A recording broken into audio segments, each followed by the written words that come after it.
17 കഴിഞ്ഞ് 18 ആയി. 18 വയസ്സായി. പക്ഷെ അവര് ഞങ്ങൾ കിട്ടാൻ വേണ്ടിട്ട് അതിൽ അങ്ങനെ കൊടുത്തതാണ്. ഓ അത് ശരി അത് ശരി. നിങ്ങൾ പ്ലസ് വണ്ണിലാണോ പ്ലസ് ടുവിലാണോ മോളെ? ഞങ്ങൾ +2 കഴിഞ്ഞിപ്പോ. പ്ലസ് ടു കഴിഞ്ഞല്ലേ? അല്ല അവര് ഇപ്പൊ നമ്മളെ വീട്ടുകാരായാലും എവിടെ കൊടുക്കണമെങ്കിൽ അങ്ങനെ തന്നെ. ഇന്നലെ മലപ്പുറം താനൂരിൽ നിന്ന് കാണാതായ പെൺകുട്ടികളെ കിട്ടിയിട്ടുണ്ട്. മുംബൈയിൽ വെച്ചിട്ടായിരുന്നു കണ്ടെത്തിയത്.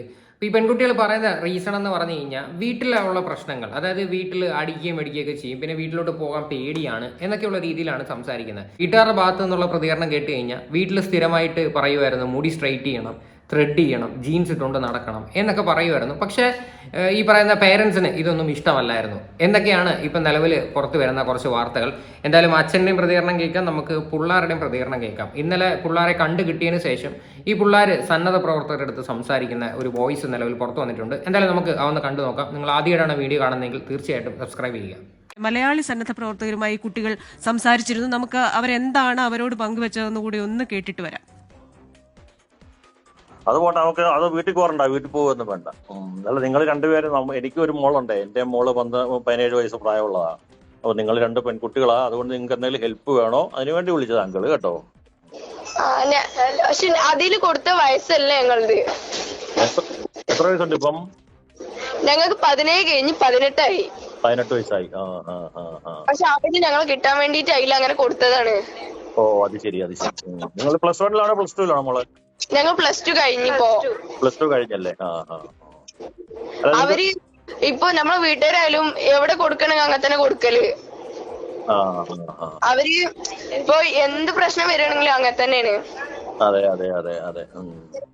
എന്തായാലും ഞങ്ങളെ വീട്ടുകാർക്ക് ഞങ്ങൾ ഇപ്പൊ സാർമാരായാലും അങ്കിളായാലും സംസാരിച്ച് ഞങ്ങൾ വീട്ടുകാർ ഓക്കെ ഞങ്ങൾ അങ്ങനെ ഏറ്റോളം ഇങ്ങനെ ഏറ്റോളം എന്ന് പറയും.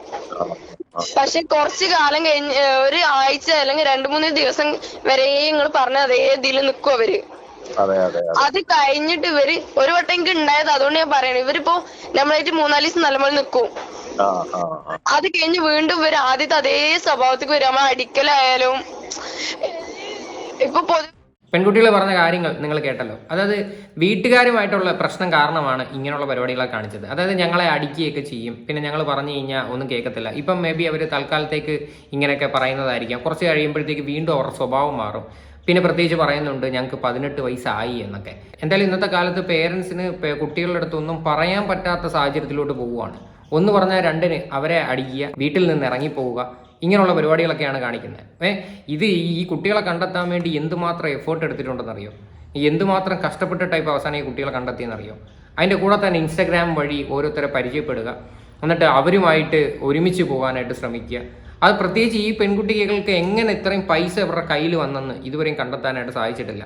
ഇതിലൊരു പെൺകുട്ടിയുടെ അച്ഛൻ പറയുന്നു അവരുടെ കയ്യിൽ ആഭരണങ്ങൾ ഉണ്ടായിരുന്നു എന്ന് പറയുന്നു. അങ്ങനെയൊക്കെ ഉണ്ടെങ്കിൽ അത് കൊണ്ടുവന്ന് പണയം വെച്ചതിൻ്റെ CCTVയോ അതിൻ്റെ ഫൂട്ടേജസ് ഒക്കെ എന്തെങ്കിലും കിട്ടത്തില്ലേ? അതൊന്നും നിലവിൽ ഇതുവരെയും കിട്ടിയിട്ടില്ല. ശരിക്കും ഇതൊക്കെ അന്വേഷിക്കേണ്ട ഒരു കാര്യം തന്നെയാണ്. ശരിക്കും ഒരു പരിചയവുമില്ലാത്ത ആളെയൊക്കെ ഇൻസ്റ്റാഗ്രാം വഴി പരിചയപ്പെടുന്നു, അതിനുശേഷം അയാളുമായിട്ട് മീറ്റ് ചെയ്യുന്നു, അയാളുമായിട്ട് ഒരുമിച്ച് മുംബൈയിലേക്ക് പോകുന്നു. എന്നാൽ അവന് യാതൊരു വിവരവുമില്ലേ. ഈ പറയുന്ന പെൺകുട്ടികളെ കാണാതായിട്ട് കേരളം മൊത്തം സെൻസേഷണലായിട്ട് നടന്നുകൊണ്ടിരിക്കുന്ന ഒരു വാർത്തയാണത്.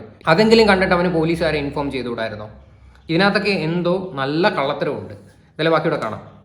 നിരവധി മലയാളികൾ ഈ കുട്ടികളെ കണ്ടെത്താൻ വേണ്ടി പല മേഖലകളിലായി, അതിപ്പോൾ മുംബൈ നഗരം എന്ന് മാത്രമല്ല, മുംബൈയിൽ CST റെയിൽവേ സ്റ്റേഷൻ പരിസരം, LTT കുർള റെയിൽവേ സ്റ്റേഷൻ പരിസരം, ഒപ്പം പൻവേൽ റെയിൽവേ സ്റ്റേഷൻ, ഒപ്പം പിന്നീട് ലൊക്കേഷൻ കിട്ടിയ കല്യാൺ, ഡോംബിവലി അടക്കമുള്ള റെയിൽവേ സ്റ്റേഷനുകളിലൊക്കെ തന്നെ മലയാളികൾ, അതായത് ഒരു വലിയ ഒരു പ്രദേശമാകെ ആളുകൾ പുറത്തിറങ്ങി കുട്ടികളെ കണ്ടെത്താൻ വേണ്ടി വലിയ പരിശ്രമം നടത്തി. ആ പരിശ്രമമൊക്കെ തന്നെ ഫലം കണ്ടു. കുട്ടികളെ കണ്ടെത്തുക എന്നതായിരുന്നു, അവർക്ക് ഒരു അബദ്ധം പറ്റാതെ കണ്ടെത്തുക എന്നതായിരുന്നു ഏറ്റവും പരമപ്രധാനം. ഒരുപാട് കുട്ടികൾ ഇപ്പോൾ മാറ്റിയിട്ടുണ്ട്. കുട്ടികൾ വീട്ടിലേക്ക് പോകാൻ സന്തോഷമാണ് എന്ന് പറയുകയും ചെയ്തു. കുട്ടികളിൽ ഒരാളുടെ വീട്ടിൽ നിന്ന് ഫോൺ വിളിക്കുകയും വീഡിയോ കോളിൽ അച്ഛനുമായി സംസാരിക്കുകയും ഒക്കെ ചെയ്തതാണ്.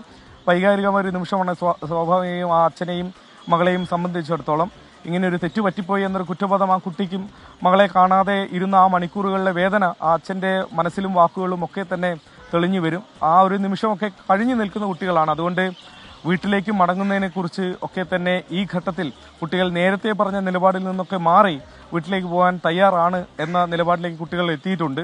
ഓക്കെ, ഇനിയെങ്കിലും വീട്ടിലൊക്കെ പോയിട്ട് മര്യാദയ്ക്ക് ജീവിക്കാനായിട്ട് നോക്കുക. അല്ലാതെ ഒന്ന് പറഞ്ഞാൽ 2ന് എന്തെങ്കിലും ഉണ്ടെങ്കിൽ ഇറങ്ങിപ്പോവുക എന്നുള്ളതൊക്കെ ഉള്ളൊരു ആ ഒരു ചിന്തയൊക്കെ മാറ്റുക നിങ്ങൾ. കാര്യം കൊച്ചു കുട്ടികളാണ്, പിള്ളേരാണ് എന്നൊക്കെ പറഞ്ഞിട്ട് കളയാൻ അറ്റത്തില്ല. കാര്യം എന്ന് പറഞ്ഞാൽ 10, 17, 18 വയസ്സെന്നൊക്കെ പറഞ്ഞാൽ അത്യാവശ്യം നല്ല ബോധമുള്ളൊരു പ്രായം തന്നെയാണ്. മുടി സ്ട്രെയിറ്റ് ചെയ്യാനായിട്ട് സമ്മതിച്ചില്ലെന്നും പറഞ്ഞും അല്ലെങ്കിൽ പുരികൻ ത്രെഡ് ചെയ്യാനായിട്ട് സമ്മതിച്ചില്ലെന്നും പറഞ്ഞു ഇതൊന്നും ഒരു റീസൺ അല്ല.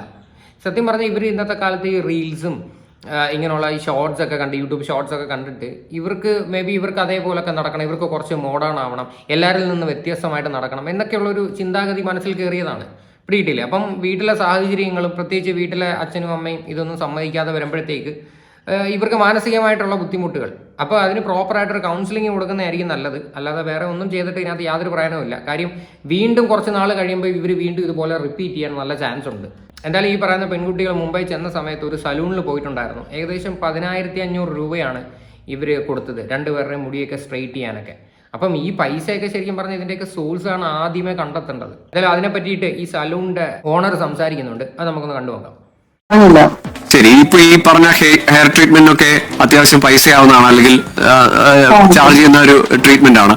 അപ്പോ അതിനുള്ള പൈസയൊക്കെ അവരുടെ കയ്യിലുണ്ടായിരുന്നു, അല്ലെങ്കിൽ എത്ര രൂപയാവുന്നോ, അല്ലെങ്കിൽ അങ്ങനെയുള്ള അന്വേഷണങ്ങൾ ആദ്യം ഉണ്ടായിരുന്നോ അവരുടെ ഭാഗത്തു നിന്ന്? അതോ അതിൽ നമ്മൾ എപ്പോഴും ട്രീറ്റ്മെന്റ് തുടങ്ങുന്നതിന് മുമ്പ് എത്ര ഇതാവുമെന്ന് പറയും. അവര് ആന്ന് പറഞ്ഞാലേ ഉള്ളൂ നമ്മളത് ചെയ്യാൻ തുടങ്ങുള്ളൂ. അപ്പൊ അവർ പറഞ്ഞു കുഴപ്പമില്ല, ചെയ്തോളാൻ പറഞ്ഞു. അതിന്റെ പേയ്മെന്റിലൊക്കെ നിങ്ങൾക്ക് ലഭിച്ചു കൃത്യമായി തന്നെ?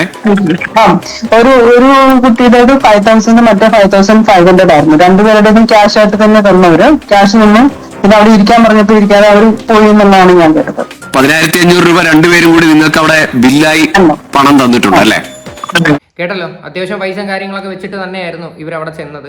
അപ്പം അതിനകത്ത് ആ ഓണർ റിപ്പീറ്റഡ്ലി പറയുന്നുണ്ടായിരുന്നു ഇവരുടെ കയ്യിൽ അത്യാവശ്യം പൈസയുണ്ട് എന്നൊക്കെ.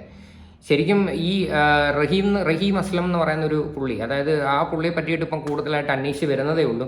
ശരിക്കും അയാളുടെയൊക്കെയാണ് ആദ്യമേ നമ്മൾ ഈ ഒരു വിഷയത്തിൽ നല്ല രീതിയിൽ ഇൻവെസ്റ്റിഗേറ്റ് ചെയ്യേണ്ടത്. അയാളിപ്പോൾ നിൽക്കുന്ന നിപ്പിൽ അയാൾ മറ്റേ നൈസായിട്ട് ഇയാൾ പ്ലേറ്റ് മാറ്റിയിരിക്കുകയാണ്. ഇയാൾ ഇതിനകത്തൊന്നും പ്രതി അല്ല എന്നുള്ള രീതിയിലോട്ടാണ് പോകുന്നത്. ഇയാളെന്തോ ടെക്സ്റ്റൈലിൻ്റെ ബിസിനസ്സാണ്, ഇയാൾ തുണിയെടുക്കാനായിട്ട് മുംബൈ പോകുന്ന സമയത്ത് അവരുടെ കൂടെ കൂടിയാന്നൊക്കെയുള്ള രീതിയിലാണ് ഇയാൾ പറയണത്. എനിക്കത് അങ്ങോട്ട് കൺവിൻസിങ് ആയിട്ടില്ല. ശരിക്കും ഈ പെൺകുട്ടികൾക്ക് എന്തെങ്കിലും നാളെ പറ്റിയായിരുന്നെങ്കിൽ ആര് സമാധാനം പറഞ്ഞേനെ. കാര്യം ഇത്രയും ഇങ്ങനെയൊക്കെയുള്ള തോന്നിവാസങ്ങൾ കാണിക്കാതിരിക്കാൻ നോക്കുക. അതായത് ഒരു കേരളം മുഴുവനും ഈ ഒരു വിഷയത്തിന്, കേരളം മാത്രമല്ല പ്രത്യേകിച്ച് ഈ മുംബൈയിലുള്ള പല ആൾക്കാരും ഈ വിഷയത്തിൽ ഇടപെട്ട് ഒരുപാട് കഷ്ടപ്പെട്ടിട്ടാണ് ഈ പെൺകുട്ടികളെ കണ്ടെത്തിയിരിക്കുന്നത്.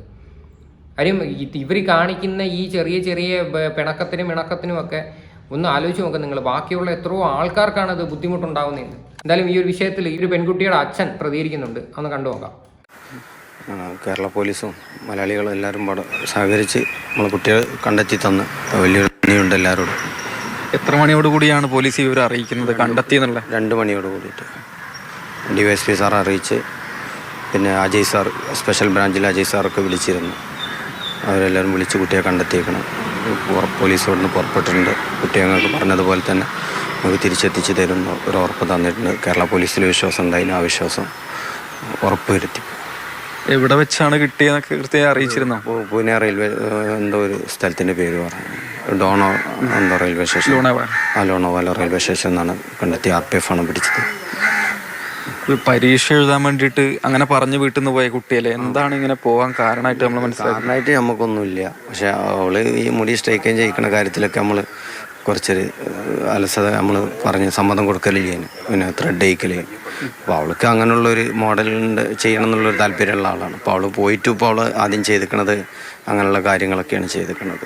അതായത് വീട്ടിൽ പലപ്പോഴും ഇങ്ങനെ മുടി സ്ട്രൈറ്റ് ചെയ്യണം, ത്രെഡ് ചെയ്യണമെന്ന് പറയുമ്പോഴൊന്നും നമുക്ക് അതിന് താല്പര്യമില്ലായിരുന്നു.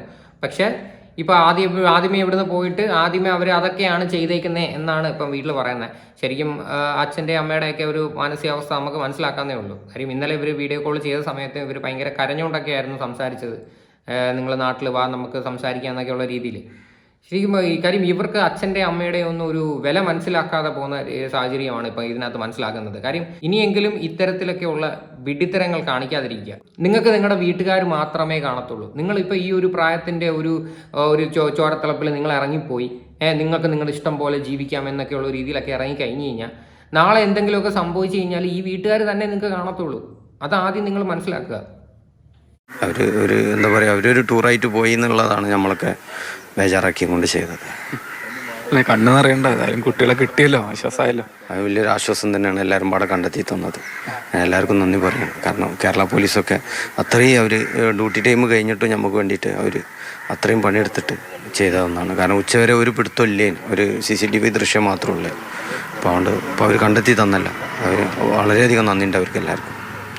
ഇപ്പോൾ അവിടുന്ന് ഈ സന്നദ്ധ പ്രവർത്തകർ മലയാള സമാജത്തിൻ്റെയൊക്കെയും പോലീസുമായും ചോദിക്കുന്ന സമയത്ത് പറയുന്നത് വീട്ടിൽ കുറച്ച് പ്രശ്നങ്ങളൊക്കെ ഉണ്ടായിരുന്നു, ഇനി തിരിച്ചു വന്നാൽ വഴക്ക് പറയുന്നുള്ള പേടിയുണ്ട് എന്നൊക്കെ മക്കൾ പറഞ്ഞു എന്നാണ്.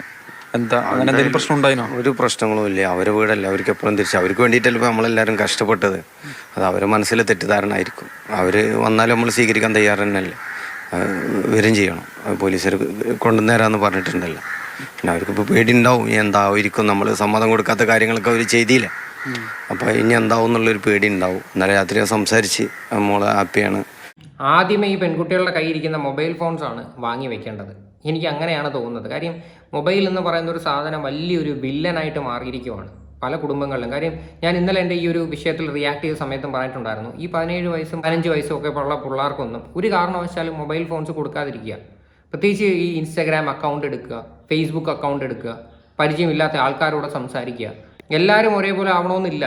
കാര്യം ഈ പറയുന്ന നമ്മൾ പരിചയമില്ലാത്ത ആൾക്കാരോട് സംസാരിക്കുമ്പോൾ അവരുടെ ഇന്റൻഷൻ എന്തായിരിക്കും കൂടി നിങ്ങൾക്ക് അത് മനസ്സിലാവത്തില്ല. കാര്യം അവരുടെയൊക്കെ ഉള്ളിൽ വേറെ പല ചിന്തകളും വെച്ചിട്ടായിരിക്കും നിങ്ങളോടൊക്കെ വന്ന് സംസാരിക്കാൻ വരുന്നത്. അല്ലാതെ ഇൻസ്റ്റാഗ്രാമിലും ഫേസ്ബുക്കിലും കാണുന്ന എല്ലാ ആൾക്കാരും വളരെ പുണ്യാളന്മാരാണ് എന്നുള്ളതൊക്കെ ഒരു ചിന്താഗതിയൊക്കെ മാറ്റുക. നിങ്ങൾക്ക് മേ ബി ഓരോ റീൽസും ഓരോ ഷോർട്സും ഒക്കെ കാണുമ്പോൾ നിങ്ങൾക്ക് കുറച്ച് എന്താ പറയണ്ട, കുറച്ച് സ്റ്റൈലിഷ് ആയിട്ട് നടക്കുന്ന പെൺകുട്ടികളെ കാണുമ്പം നിങ്ങൾക്കും അതുപോലെയൊക്കെ നടക്കണമെന്നൊക്കെ ചിന്തയൊക്കെ കാണുമായിരിക്കാം. പക്ഷേ നിങ്ങളെപ്പോഴും നിങ്ങളുടെ വീട്ടുകാരുടെ അഭിപ്രായങ്ങളും കൂടി നിങ്ങൾ മാനിക്കുക. പ്രത്യേകിച്ച് നിങ്ങൾ വീട്ടുകാരുടെ അണ്ടറിൽ നിൽക്കുന്ന ഒരു സമയമാണിത്. അല്ലെങ്കിൽ നിങ്ങൾ നിങ്ങളുടെ സ്വന്തം കാലിൽ നിൽക്കുന്ന ഒരു സമയം, അല്ലെങ്കിൽ നിങ്ങൾ പഠിച്ച് ജോലി മേടിച്ച് ഇച്ചിരിയും കൂടെ ലൈഫ് കുറച്ചും കൂടെ ഒക്കെ ജീവിതം എന്താണെന്ന് മനസ്സിലാക്കി വരുന്ന സമയത്ത് നിങ്ങളിങ്ങനെയൊക്കെ നിങ്ങളുടെ സ്വന്തം ഇഷ്ടപ്രകാരം ചെയ്യുന്നതിനകത്ത് യാതൊരു പ്രശ്നവുമില്ല. പക്ഷേ ഈ ഒരു പ്രായത്തിലൊക്കെ ഇതിൻ്റെയൊക്കെ പേരും പറഞ്ഞ് വീട്ടിൽ നിന്ന് ഇറങ്ങിപ്പോവാന്നൊക്കെ പറയുമ്പോഴത്തേക്ക് എന്താ ശരിക്കും നമ്മൾ പറയേണ്ടത്? എന്തായാലും ഈ പെൺകുട്ടികളുടെ കയ്യിൽ എങ്ങനെയാണ് ഇത്രയും കാശ് വന്നതെന്ന് ഈ അച്ഛനോട് ചോദിക്കുന്നുണ്ട്. അപ്പം പുള്ളി പറയുന്ന മറുപടി നമുക്കൊന്ന് കേൾക്കാം. അങ്ങോട്ടേക്ക് പോകണമെങ്കിൽ ട്രെയിൻ ടിക്കറ്റ് എടുക്കണം, ഡ്രസ്സ് പുതിയത് വാങ്ങി, ഇപ്പോൾ 10,000 രൂപയുടെ മറ്റോ ആണ് സ്ട്രൈറ്റനിങ് ഒക്കെ ചെയ്യാൻ പോയിരുന്നു. അങ്ങനെ പൈസയൊക്കെ കൊണ്ടുപോയിരുന്നോ? ഇല്ല, പൈസ ഒന്നും അവളെ കയ്യിലില്ല. പക്ഷെ അവളെ എന്തോ ആഭരണം എന്തോ അവളെ കയ്യിലുണ്ട്. അതെന്തൊക്കെ ചെയ്തെന്ന് തോന്നുന്നു ആണ്. അല്ലാതെ അവരുടെ കയ്യിലൊന്നും പൈസക്കുള്ള സാധ്യത ഇല്ല. അത് വിറ്റിട്ടുണ്ടാവുന്നതാണ് തോന്നുന്നത്. ഇതിനൊക്കെ എങ്ങനെ സമയം ഉണ്ടാക്കിയെന്നാണല്ലേ? അതാണ്, എങ്ങനെയെന്നറിയില്ല നമുക്ക്. ഇതിൽ വളരെ ആശ്വാസമായി ശ്വാസം. എന്തായാലും ഇപ്പോൾ അവർ പോയ സമയത്തായിരിക്കത്തില്ല ഈ സ്വർണ്ണമൊന്നും വിറ്റത്. ഒന്നെങ്കിൽ ഇതിന് മുന്നേ വിറ്റിട്ട് പൈസ എല്ലാം കയ്യിൽ സെറ്റ് ചെയ്ത് വെച്ചിട്ടായിരിക്കും പോയത്. അല്ലെങ്കിൽ ഇവർക്ക് എങ്ങനെ ഈ ഒരു കാശ് കയ്യിൽ വന്നു എന്നാണ് ആദ്യമേ അന്വേഷിക്കേണ്ടത്. പ്രത്യേകിച്ച് ഈ പറയുന്ന ഇൻസ്റ്റഗ്രാം വഴി പരിചയപ്പെട്ട ഒരുത്തനെ അവനെയാണ് ഈ ഒരു വിഷയത്തിൽ ഏറ്റവും കൂടുതൽ ക്വസ്റ്റ്യൻ ചെയ്യേണ്ടത്. ഇതൊന്നും ഒരിക്കലും വീട്ടിൽ നിന്ന് പിണങ്ങി ഇറങ്ങി ഇങ്ങനെ പോയി എന്നുള്ള രീതിയിലല്ല. ഇതിനകത്ത് കുറേ കാര്യങ്ങൾ ഇതിനകത്ത് വ്യക്തത വരാനുണ്ട്. ഇവർക്ക് എങ്ങനെ പൈസ കിട്ടി, പ്രത്യേകിച്ച് ഇവരുടെ ഇൻസ്റ്റാഗ്രാം വഴിയിലുള്ള ചാറ്റ്, ഈ പറയുന്ന ആ വ്യക്തിയായിട്ടുള്ള ചാറ്റാണ് ഏറ്റവും കൂടുതൽ എടുത്തു വെച്ച് നോക്കേണ്ടത്. അതിനകത്തൊക്കെ ഇവരെന്തെല്ലാം സംസാരിച്ചിട്ടുണ്ട്, അതൊക്കെയാണ് ഇപ്പം മെയിനായിട്ട് ചെക്ക് ചെയ്യേണ്ട ഒരു കാര്യം. എന്തായാലും ഇനിയെങ്കിലും ഇത്തരത്തിലൊക്കെയുള്ള വിഡ്ഢിത്തരങ്ങൾ കാണിക്കാതിരിക്കുക. എന്തായാലും ഇതിനെക്കുറിച്ചിട്ടുള്ള നിങ്ങളുടെയൊക്കെ അഭിപ്രായങ്ങൾ എന്താണെന്ന് വെച്ചാൽ നിങ്ങൾ തീർച്ചയായിട്ടും കമൻറ്റ് ചെയ്യുക.